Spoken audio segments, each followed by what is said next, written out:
Hello viewers, welcome to my channel once again. This is Teacher Jaja on preparation for resumption.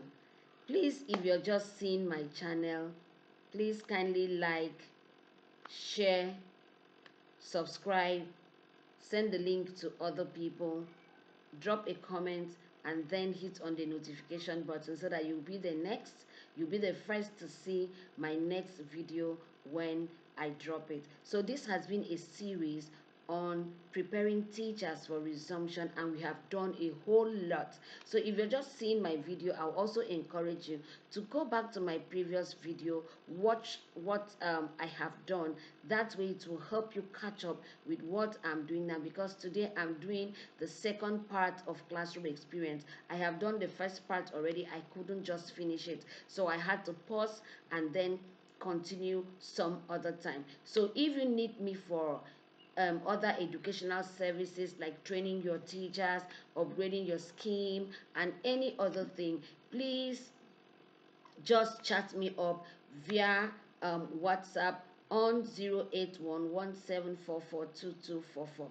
I'll take the number again. If you want other educational services, please chat me up via WhatsApp on 08117442244. So this is Teacher Jaja once again on preparing teachers for resumption. So before I go into classroom experience part 2, I would like to quickly introduce you to some of my books. This is Exploring Mathematics for 2 to 3 year olds. Schools that have used these books, they have used this book, keep calling me, and then they've told me how effective it has been for their 2 to 3 year olds. You agree with me that children that are in school at this age do not have a lot of resources or something to refer to, but yet they keep trying to enable them do one or two things, so they can just have fun with this, and it has been very effective. So I also have some on phonics. So this is Fun Phonics level 1.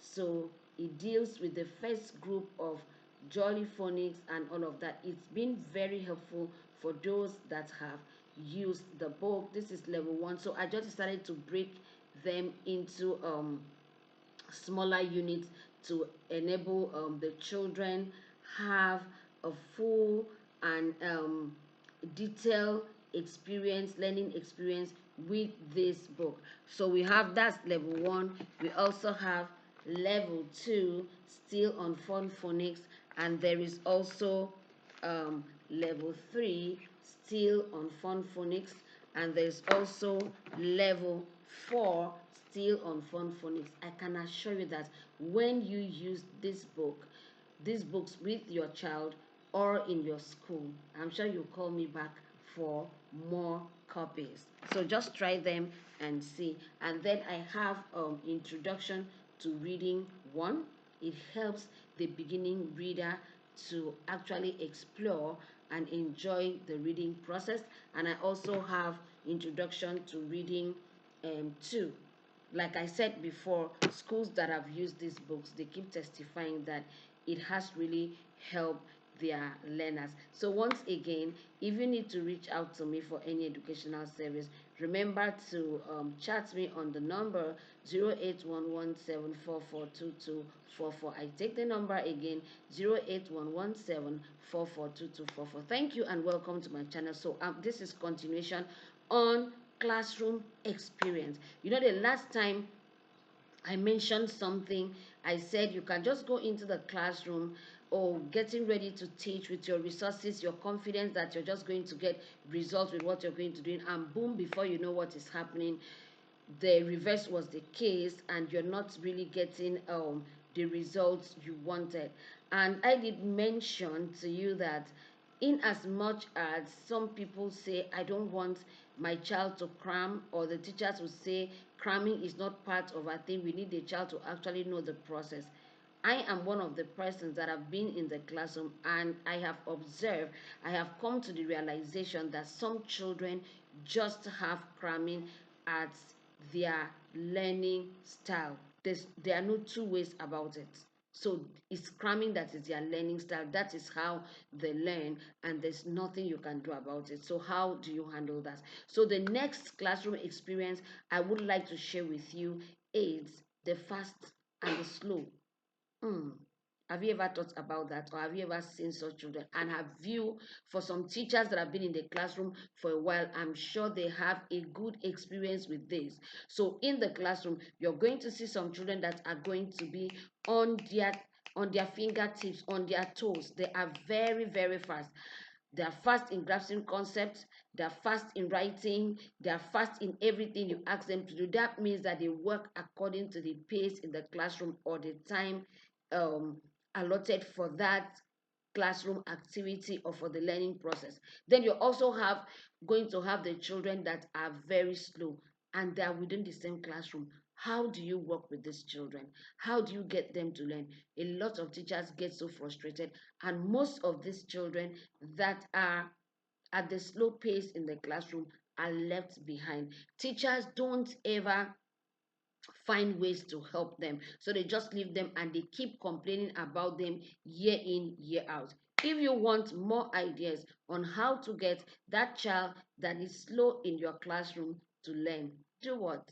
Chat me up on 0811 744 and I'll give you a lot of ideas, because if I want to talk about lots of those ideas here, this video is going to be so long. So if you have such a child in your classroom and you've been worried as a teacher, and as you're resuming, certainly you're going to have such children in your classroom, please share your life experiences with me, and I'm going to give you ideas on how to solve that problem. Then you're also going to have in the classroom the unstable learner. Have you seen the unstable learner before? Wow. Today you teach, the child is getting the concept quite well. Tomorrow you're teaching, the child is completely off. And then you get stuck as a teacher and you're wondering what is happening. So today the child is participating, the child is doing very well. Tomorrow the child is not there at all.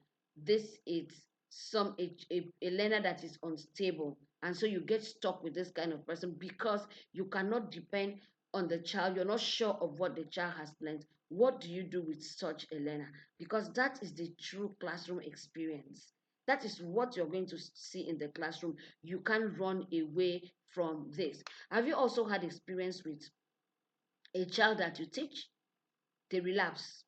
You teach them now, they get it, they go home, come back the next day, they've forgotten everything that you have taught them. What do you do? This is the true classroom experience. You are going to have this type of learner in your classroom. So you see, as a teacher, you need to go up and beyond preparing for what? For the children or for the learners or for resumption. You see why you need to prepare? You need all this information to help you, because when you are aware of what you're going to see in the classroom, it will help you prepare what? It will help you prepare better.